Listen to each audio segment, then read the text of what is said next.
하겠습니다. 268장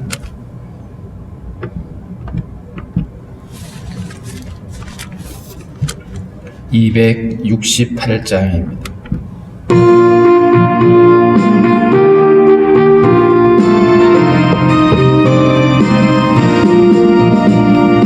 죄에서 자유를 얻게 함은 보혈의 능력 주의 보혈 시험을 이기고 승리하니 참 놀라운 능력이로다. 주의 보혈 능력이 있도다. 주의 피 믿음 주의 보혈 그 어린 양의 매우 귀중한 피로다.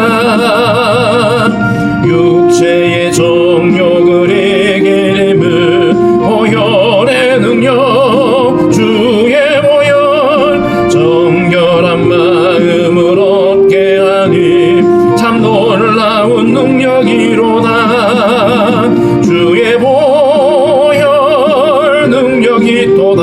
주의 피 믿음 주의 보혈 그 어린 양의 매우 귀중한 피로다. 눈보다 더 희게 맑히는 것 보혈의 능력 주의 보혈 부정한 모든 것 밝히시니 참 놀라운 능력이로다.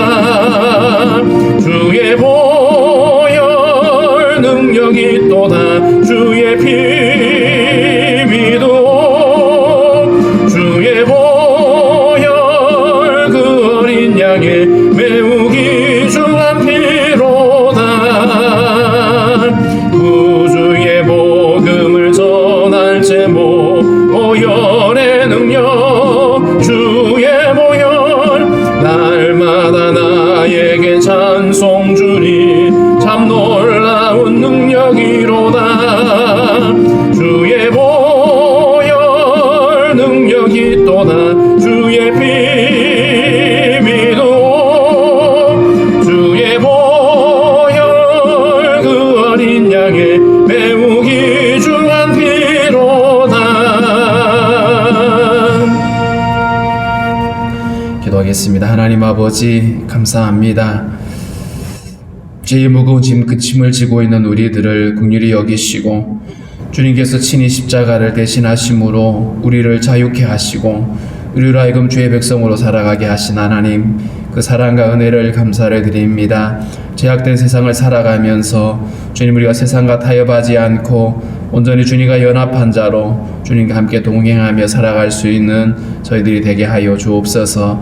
하나님 참으로 전염병으로 인해서 온 세상이 고통하고 힘겨워하고 지쳐있는 가운데 있습니다. 주님의 긍휼하심으로 함께 해주시고 아버지 어려움 가운데서도 우리가 더욱 소망되신 주님을 바라보며 믿음으로 함께 살아갈 수 있는 저희들 되게 하여 주옵소서. 오늘도 하나님 앞에 나와서 간구하며 기도하오니 우리의 간구를 주께서 기뻐 받아주시되 하나님 우리의 연약함을 고치시며 우리의 모든 아버지 간구하는 것들을 주님의 선하심으로 응답해 주시기를 원합니다. 성도들의 가정을 붙잡아 주시고 어떤 상황에서도 주님을 예배하며 하나님을 경외하는 가정으로 굳게 설 수 있게 도와주시고 성도들의 삶의 터전을 더욱더 견고하게 하사 땀 흘려 수고하는 수고들이 헛되지 아니하도록 하나님의 선하심으로 함께해 주시기를 원하고 기도합니다. 하나님 아버지 위기에 빠져있는 이 지구촌을 긍휼히 여겨주시고 하나님 아버지 더욱더 아버지 두려움 가운데 있는 이 세상이 하나님 그러기에 더욱더 주님 바라보며 주님께로 돌아오는 아버지 기회가 되어줄 수 있도록 인도하여 주옵소서.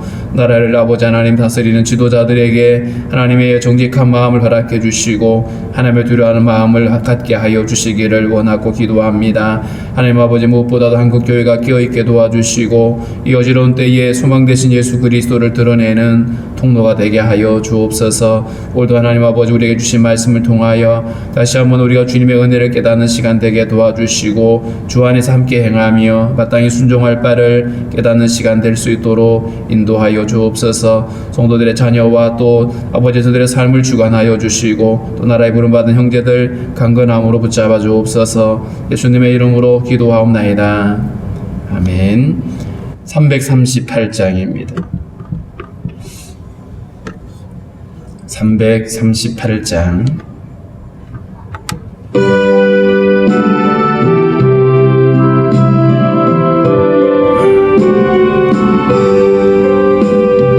내 주를 가까이 하게 하며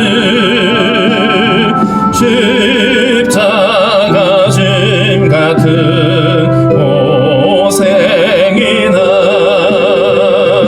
내 일생 소원은 늘 찬송하면서 주께 더 나가기 원합니다. 내 고생하는 건 예냐고 돌베개 베고 잠갔습니다.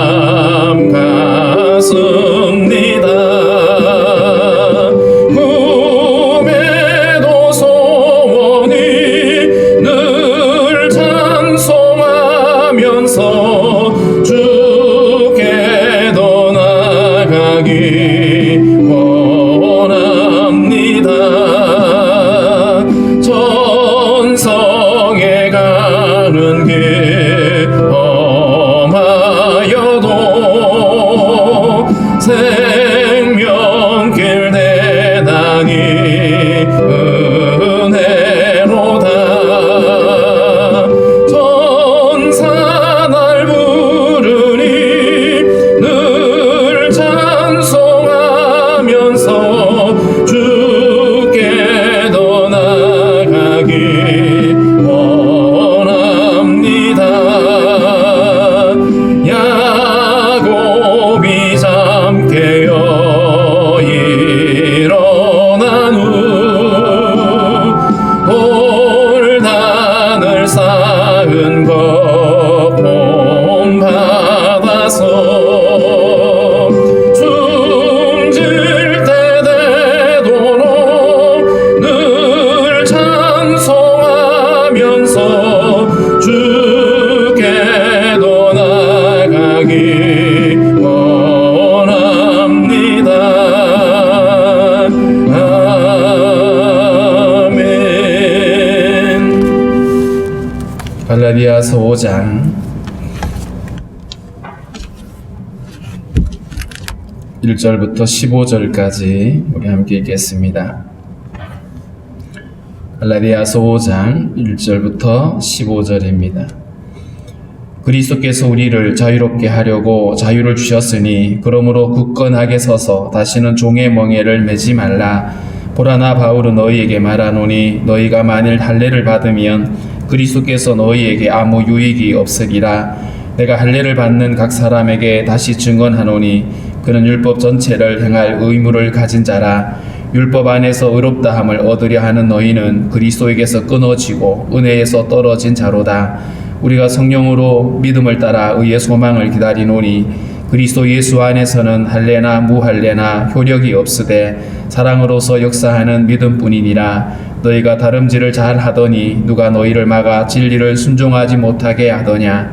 그 겉면은 너희를 부르신 이에게서 난 것이 아니니라. 적은 누룩이 온 덩이에 퍼지느니라. 나는 너희가 아무 다른 마음을 품지 아니할 줄을 주 안에서 확신하노라. 그러나 너희를 요동하게 하는 자는 누구든지 심판을 받으리라. 형제들아, 내가 지금까지 할례를 전한다면 어찌하여 지금까지 박해를 받으리요. 그리하였으면 십자가의 걸림돌이 제거되었으리니 너희를 어지럽게 하는 자들은 스스로 베어 버리기를 원하노라. 형제들아, 너희가 자유를 위하여 부르심을 입었으나 그러나 그 자유로 육체의 기회를 삼지 말고 오직 사랑으로 서로 종노릇하라. 온 율법은 내 이웃 사랑하기를 내 자신같이 하라 하신 한 말씀에서 이루어졌나니 만일 서로 물고 먹으면 피차 멸망할까 조심하라. 아멘. 갈라디아서 1장부터 4장은 율법을 지켜야 구원을 받을 수 있다라고 주장하는 유대주의자들에 대해서 반박을 하고 있고, 뿐만 아니라 율법과 복음의 관계를 설명해 왔습니다.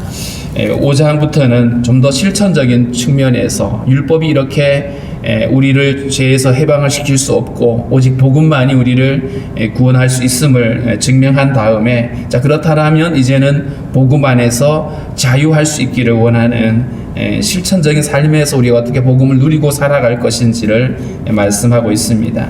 1절 말씀에 보면 그리스도께서 우리를 자유롭게 하려고 자유를 주셨으니, 우리가 죄와 사망의 멍에에서 자유할 수 있는 것, 자유할 수 있는 그것은 그리스도의 복음밖에 없습니다. 이사야서 61장에 보면 메시아의 그 예언을 이야기하면서 어떻게 표현했냐면 갇힌 자를 자유롭게 하고 매인 자를 풀어준다라고 표현하고 있죠. 가난한 자들에게 아름다운 소식으로 오시는 그 주님이 매여 있는 자들, 죄에 매여 있고 사망 권세에 매여 있는 우리들을 풀어주고 자유롭게 하신다라고 말했습니다. 마태복음 11장에서도 보면 예수님이 수고하고 무거운 짐진 자들아 다 내게로 오라 내가 너희를 쉬게 하리라 이렇게 말씀했죠. 여기서 무거운 짐이 어떤 거냐? 물론 우리가 가난의 짐이라든가 질병의 짐이라든가 우리가 살아가면서 여러 가지 짐을 말할 수 있겠지만, 무엇보다도 죄의 짐에서 이 사망의 권세를 짊어지고 가고 있는 우리들 뿐만 아니라 거기에서 벗어나기 위해서 특히나 유대인들, 이스라엘 백성들에게는 율법을 지켜야 되는 무거운 짐이 있었습니다. 그러니까 율법의 짐이 있었죠. 이것도 해야 되고 저것도 해야 되고 이거는 하지 말아야 되고 하는 여러 가지 어떤 그 의무 조항들, 또 혹은 책임감들, 이런 무거운 짐들이 그들을 짓누르고 있었던 겁니다. 오늘 이 율법과 복음의 관계를 설명하면서 우리를 이 모든 것에서부터 자유하게 하는 것은 그리스도의 복음밖에 없다. 실제로 살아가면서 사람들은 이런 책임감이라고 하는 무거운 짐에 많이 억눌려 있습니다. 이것도 해야 되고 저것도 해야 되고, 교회 안에서도 여러 가지 어떤 중책을 맡고 또 여러 가지 사회에서도 여러 가지 짐을 지고 있는 이런 사람들. 그런데 이런 우리가 모든 매임에서 자유하게 되는 것은 그리스도의 복음이다. 그래서 그리스도께서 우리를 자유롭게 하려고 자유를 주셨다. 예수님의 십자가의 그 죽으심은 우리를 더 이상 죄에 매여 살지 않도록 하기 위해서 십자가를 지신 거거든요. 그런데 예수님의 십자가를 믿는다고 하면서도 여전히 율법을 지켜야 되고 여전히 어떤 종교의식을 행해야 되는, 그래야 자기가 조금 벗어난 것 같은 느낌을 드는 것은 그것은 아주 자유를 못 누리고 있는 것이죠. 그런데 이제 그리스도 안에서 참 자유를 선포하고 있습니다. 그러므로 굳건하게 서서 복음 안에서 완전하다, 예수를 믿음으로 충분하다라고 하는 이 믿음에 굳게 서 있어서 다시는 종의 멍에를 매지 말아라. 다시 율법을 지켜야 되고 할례를 행해야 되고 이것 해야 되고 저것 해야 그래야 구원을 받을 수 있다라고 생각하고 주장하는 이런 것들에 대해서 이제는 자유하라고 얘기를 합니다. 더 이상 종의 멍에를 매지 말라. 율법이라고 하는 큰 짐을 지고 가던 그들이 그리스도의 복음으로 자유롭게 되어졌는데 다시 율법을 지려고 하는 것, 이것은 옳지 않다라고 얘기를 하고 있습니다. 그리고 2절부터 6절까지는 계속해서 이 율법으로 우리에게 무거운 짐을 지우게 하려고 하는 그들에 대해서, 그런 어떤 것에 대해서 벗어날 것을 주장하고 있습니다. 보라 나 바울은 너희에게 말하노니 너희가 만일 할례를 받으면 그리스도께서 너희에게 아무 유익이 없느니라. 여기서 너희가 할례를 받으면이라고 하는 이 말은 마치 할례 행위를 함으로써 뭔가 좀 더 내가 주님께 가까이 간 것처럼 착각하게 만드는 것들이죠. 그러니까 유대인으로 태어나서 자연스럽게 어떤 간습적으로 할례를 행하는 것, 이런 것을 말하는 게 아니고, 할례를 받지 않으면 구원받지 못할 수 있다라고 하는 이런 어떤 논리 때문에 그래서 할례를 행하는 것, 이런 것들이 하지 말라는 거죠. 그래서 하나님의 은혜와 그 구원을 얻기 위해서 어떤 율법의 행위를 더 추가하려고 하는 이런 시도들을 내려놓으라고 하는 겁니다. 할례를 받거나 율법을 지켜야 된다라고 말하거나 하는 이런 것, 구원을 받기 위해서는 이것 해야 된다, 저것 해야 된다, 혹은 어느 곳에 들어가야 된다라고 하는 여러 가지 주장들에 대해서 자유하라고 말합니다. 만약에 그런 어떤 사람의 행위를 기반으로 해서 구원을 말하는 것이라면 그리스도에게서 어떤 것도 우리가 유익함을 누릴 수가 없다. 그것은 왜냐하면 복음을 믿지 않는 행위이기 때문에 그렇습니다. 내가 할례를 받는 각 사람에게 다시 증언하노니 할례를 받는 사람, 할례를 받음으로 혹은 율법을 지킴으로 의로워질 수 있다라고 생각하는 사람들입니다. 그들에게 다시 정확하게 말하기를 그는 율법 전체를 행할 의무를 가진 자다. 율법 한두 가지를 지켜서 더 거룩해지고 더 의로워지는 게 아니라는 겁니다. 그런 사람은 모든 것을 다 지켜야 된다. 율법의 모든 조항을 항상 다 지켜야 된다.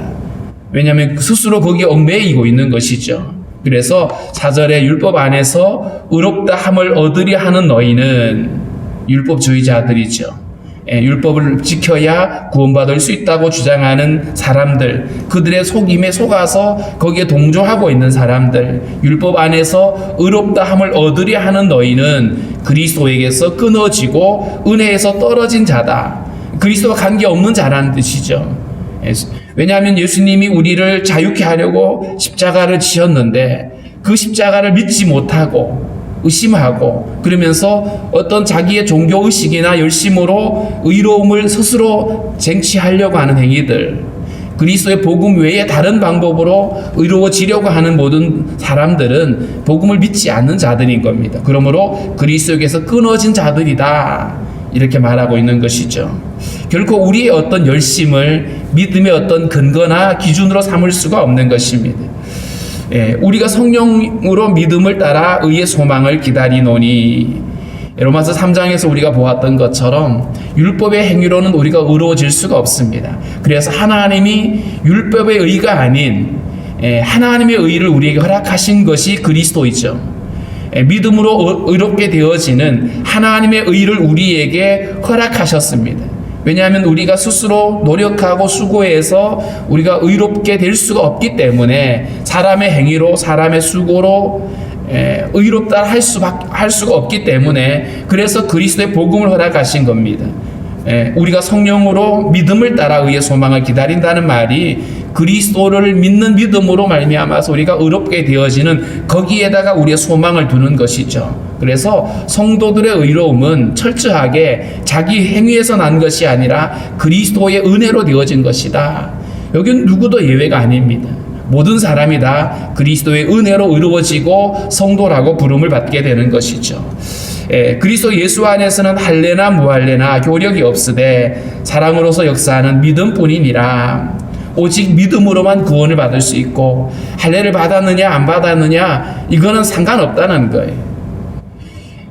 할례를 받지 말라고 말하는 것은 어떤 구원의 조건으로서 그걸 하지 말라는 행위입니다. 바울은 디모데에게 할례를 받게 했어요. 왜냐하면 디모데는 전도자로 쓰임을 받아야 되는데 할례 받지 않았다고 공격받을까봐 복음을 더 효과적으로 전하기 위해서 디모데도 할례를 행했거든요. 이것은 어떤 구원의 조건이 아니었어요. 그런데 구원의 조건으로서 할례를 받으려고 하는 시도는 옳지 않다. 그렇다면 할례를 안 받았으니까 의로움이냐? 그것도 아닌 거예요.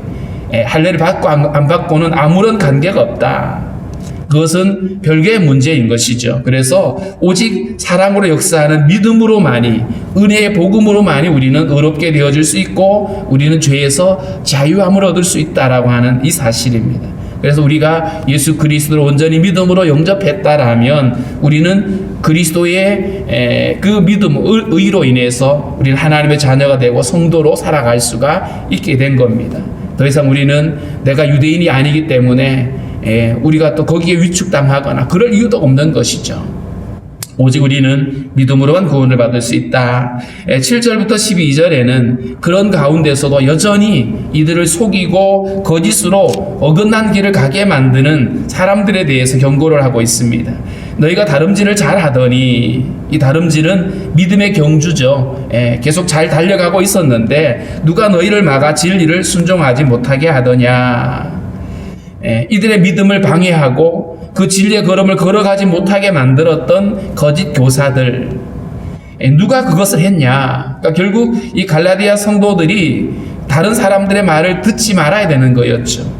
복음을 받아들이고 거기로 계속 붙잡고 갔어야 되는데 거짓 교사들의 그 속임에 끌려갔던 것에 대한 이야기를 합니다. 그 겉면은, 그 거짓 교사들의 겉면은 너희를 부르신 이에게서 난 것이 아니다. 이들은 하나님에게서 난 것이 아니라는 겁니다. 이 율법주의는 결국 하나님으로부터 주어진 것이 아니라 거짓이라는 겁니다. 스스로 자기들의 확신을 가지고 이것도 해야 된다고 주장을 하고 있는 것이 뿐인 거죠. 어떻게 보면 율법주의자들은 스스로 의롭다고 믿고 있는 자들입니다. 왜냐하면 자기들이 지키고 있으니까 너희들도 이거 해야 된다라고 말하고 있는 거거든요. 그렇기 때문에 이들은 하나님에게서 난 자들이 아니다. 육체로부터 난 자들이기 때문에 결국 그들은 주님과 관계가 없는 것이죠. 적은 누룩이 온 덩이에 퍼진다라고 표현했습니다. 이 적은 누룩은 일반적으로 성경에 누룩을 쓸 때에는 부정적인 측면에 많이 쓰고 있죠. 죄가 마치 누룩처럼 퍼져나가는 이 거짓 교사들의 다른 이 가르침이, 그들의 속임과 그들이 말하고 있는 다른 복음이 결국 그 많은 성도들에게 많은 폐해를 가져다 주는 겁니다. 그래서 어떤 그 믿음의 틈을 보여줘서는 안 되는 거죠. 거기에 어떤 조금이라도 다른 여지를 두거나 다른 데 귀를 기울여서는 안 되는 겁니다. 오직 우리가 예수 그리스도를 바라보는 믿음 안에서 굳게 서 있어야 된다. 다시 종의 멍에를 매려고 하지 말아야 된다라고 말을 하고 있습니다. 나는 너희가 아무 다른 마음을 품지 아니할 줄을 주 안에서 확신한다. 갈라디아 성도들에게 이렇게 편지를 하면서 여러분들은 다른 마음을 품지 않을 줄을 내가 주 안에서 확신합니다. 복음에 집중하고 더 이상 거기에 속지 말 것에 대해서 이야기를 하고 있죠. 그런데 그러나 너희를 요동하게 하는 자는, 이 성도들이 믿음으로 살아가는데 거기에 끼어들어서 여지를 만들어 놓고 또 의심하게 만들고 복음에서 떠나게 만드는 그런 사람들, 너희를 요동하게 하는 자들, 이들은 한 영혼을 실족하게 하는 자들이죠. 율법을 지켜야 된다, 할례를 행해야 된다라고 하는 이들의 말이 결국은 이들을 실족하게 만드는, 성도를 실족하게 하는 것이기 때문에 그 결과는 그가 누구든지 간에 앞에 1장에서 그가 천사라고 하더라도 저주를 받을 것이라고 말했죠. 누구든지 심판을 받을 것이다. 왜냐하면 우리를 죄와 사망에서 자유케 하려고 하나님이 아들을 십자가에 내어주신 거잖아요. 그 엄청난 하나님의 그 사랑에 아들을 십자가에 내어주기까지 사랑하셔서 우리를 구원하시려고 하는데, 그런 우리를 넘어지게 한 거였기 때문에 그것은 심판의 대상이고 하나님에게 진노의 대상이라는 사실을 말하고 있습니다. 형제들아, 내가 지금까지 할례를 전한다면 어찌하여 지금까지 박해를 받으리요? 바울이 가는 곳곳마다 유대인들이 하여튼 쌍수를 들고 반대했죠. 왜냐하면 바울이 전하는 복음에는 유대인들이 그토록 자랑했던, 자부심을 갖고 있었던 율법이라든가 할례를 행해야 된다든가 이런 걸 하지 않으니까, 이 유대인들은 이방인들을 가리켜서 뭐라고 표현하죠? 할례 받지 못한 자들이라고 표현했잖아요. 그만큼 중요하게 여기고 그걸 스스로 자기들의 의라고 주장하고 있는 사람들인데, 바울이 계속 예수님만 믿으면 된다라고 말하니까 이 유대인들로서는 받아들일 수가 없었던 겁니다. 그래서 바울을 박해했죠. 만약에 바울이 적당하게 그래 예수도 믿고 할례도 행해야지 이렇게 가르쳤다라면 유대인들이 그토록 반발하진 않았을 겁니다.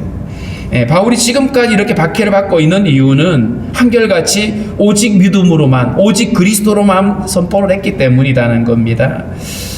만약에 바울이 그렇게 타협을 하고 할례를 적당하게 섞었다라면, 그랬다라면 십자가의 걸림돌이 제거됐을 거다. 유대인들에게 십자가가 걸림돌이었어요. 그리고 십자가 복음을 전하는 일에 할례라고 하는 것이 그토록 주장이 부딪혔던 거죠. 우리나라에 복음이 처음 들어왔을 때에 가장 먼저 부딪혔던 것이 조상 제사였어요. 그래서 그 천주교가 100년 먼저 들어왔죠. 천주교 신자들이 많이 순교를 당했던 것 중에 하나가 제사 문제였습니다. 그래서 조상 제사를 우상이라고 얘기하니까 그래서 부딪혔던 거예요. 자, 그랬는데 조상 제사를 어느 순간 천주교가 이걸 섞어버렸어요. 예. 그래서 지금도 조상제사에 그들은 참여를 합니다. 심지어 고사를 지내는데도 참여하더라고요. 예. 적당하게 타협을 해버리면 박해에서는 피할 수 있어요. 그들의 비난에서는 피할 수 있는데 진리에서는 벗어나 버리는 것이죠. 예. 우리가 복음을 전할 때에 절대로 타협할 수 없는 것들이 있습니다. 근데 절대로 타협할 수 없는 절대 진리가 있는데 이걸 타협해버리면 사람들한테 어떤 반발심은 줄어들 수 있겠지만 복음의 진리를 훼손하는 것입니다. 예, 할렘 문제가 그런 거였습니다. 결코 타협할 수 없는 것들이었다. 자, 그래서 너희를 어지럽게 하는 자들은 스스로 베어버리기를 원하노라. 이 베어버린다는 말이 할례를 받을 때 표피를 베어버리는 거잖아요. 그러니까 지금 어떻게 보면 이 할례를 받음으로써 스스로 할례를 받아야 구원을 받을 수 있다. 할례를 받아야 의롭게 될 수 있다라고 주장하는 이들은 교회를 어지럽게 하는 자들입니다. 스스로 베어버리기를 원한다. 굉장히 조롱하듯이 교회에서 제거해내라고 말하고 있습니다. 복음을 훼손하는 것이기 때문에 결코 용납할 수 없는 문제, 결코 타협할 수 없는 것이라고 말씀하고 있습니다. 13절부터 15절에는 자, 그렇다면 그리스도 안에서 우리가 자유가 주어졌는데 그렇다면 이 자유를 어떻게 누릴 것인가? 형제들아, 너희가 자유를 위하여 부르심을 입었으나 그러나 그 자유로 육체의 기회를 삼지 말고 오직 사랑으로 서로 종노릇하라. 이제 그리스도를 믿었으니까 우린 자유하다. 이제는 더 이상 죄와 상관없어. 무슨 짓을 해도 우리는 복음으로 자유할 수 있어. 그래가지고 마음껏 자기 육체의 욕심을 따라 살아가면 어떻게 될까요? 그것은 그 자유를 자유로서 누리는 것이 아니라 방종하는 것이죠. 자유와 방종은 다른 겁니다. 그리스도인의 자유는 방종이 아니라 도리어 그리스도의 멍에를 지는 겁니다. 다시 말하면 그리스도를 닮아가는 삶을 사는 겁니다. 그냥 마음대로 할 수 있는 자유가 아니라 내가 오히려 누군가에게 섬겨주고 그들의 종이 되어주는 자유입니다. 함부로 할 수 있는 자유가 아닌 거예요. 이 자유를 우리가 잘 이해해야 됩니다. 너희가 자유를 위하여 부르심을 입었지만 복음으로 완전한 자유가 주어졌지만 그 자유로 육체의 기회를 삼지 말아라. 육체의 기회를 삼지 말아라. 육체의 쾌락을 위해서 자기 욕심을 위해서 그 자유를 쓰지 말라는 거예요. 예수 믿으면 이제 구원 받으니까 무슨 짓을 해도 괜찮아, 이게 아니라는 겁니다. 예수를 믿었으니까 이제는 빛의 자녀가 됐기 때문에 이제는 그리스도와 함께 살아가는 겁니다. 그러면서 도리어 그 사랑으로, 오히려 그 자유함으로 서로 종노릇해라. 오직 사랑으로 서로 종노릇해라. 내가 가지고 있는 자유를 나를 위해서, 나의 욕심을 위해 쓰는 것이 아니라 오히려 그것을 위해서 이웃을 사랑하는 모습으로 써야 된다라고 말하고 있습니다. 마치 주님이 이 땅에 우리를 자유케 하려고 스스로 주님이 종이 되어 오셨잖아요. 그런 것처럼 스스로 낮아지고 스스로 섬기는 자리에 들어가라. 이게 자유하다는 거예요. 구원을 받기 위해서 내가 누군가에게 수고하고 헌신하는 게 아니라 구원 받았기 때문에 이제는 우리가 자유롭게 어떤 그 의무감 때문에 하는 게 아니고 그냥 우리가 자유한 백성으로서 이웃을 섬겨주고 더 낮아진 자리에서 그들을 받쳐주는 이런 역할을 하라는 것이죠. 온 율법은 내 이웃 사랑하기를 내 자신같이 하라 하신 한 말씀에서 이루어졌나니 만일 서로 물고 먹으면 피차 멸망할까 조심해라. 예수님이 이 땅에 오셔서 예수님은 율법을 다 지키셨어요. 사실은 우리를 섬겨주셨죠. 사랑으로 우리를 섬겨주시고 가장 낮은 자리에서 그렇게 하셨기 때문에 우리는 이 사랑을 가지고 예수님처럼 섬겨주고 사랑하는 일을 감당해야 됩니다. 율법의 핵심은 하나님을 사랑하고 이웃을 내 몸처럼 사랑하라 하신 말씀인데 예수 안에서도 동일한 가치입니다. 예수 안에서 우리는 예수님 안에서 하나님을 사랑하고 이웃을 사랑하고 성도를 섬기는 삶을 살아갈 수가 있어야 됩니다. 그 섬김이 구원을 얻기 위한 조건이 아닙니다. 내가 이렇게 함으로 인해서 내가 좀 더 의로워지기 위해서가 아니라 우리는 예수 안에서 이미 자유함을 누리고 성도로 부름을 받았기 때문에 이제는 주님처럼 우리도 똑같이 서로 사랑하고 서로 베풀고 섬기는 삶을 가야 하는 것이죠. 그래서 오늘 우리가 그리스도 안에서 이 자유라는 것을 다시 한번 마음에 새기면서 우리가 이 모든 멍에로부터 자유할 수 있는 것은 오직 그리스도의 복음밖에 없다. 다른 어떤 행위, 어떤 다른 종교적인 어떤 열심, 그것은 우리에게 우리를 의롭게 만들어주는 어떤 또 다른 통로가 아니라 그것은 우리가 그리스도 안에서 마땅히 살아내야 될 우리의 삶이고 또 우리의 섬김임을 우리는 기억해야만 할 것입니다. 그래서 복음 안에서 자유를 누릴 뿐만 아니라 이웃을 섬기고 사랑하고 베푸는 일을 잘 감당할 수 있도록 주님을 닮아갈 수 있는 우리가 될 수 있게 해달라고 우리 그렇게 기도하겠습니다.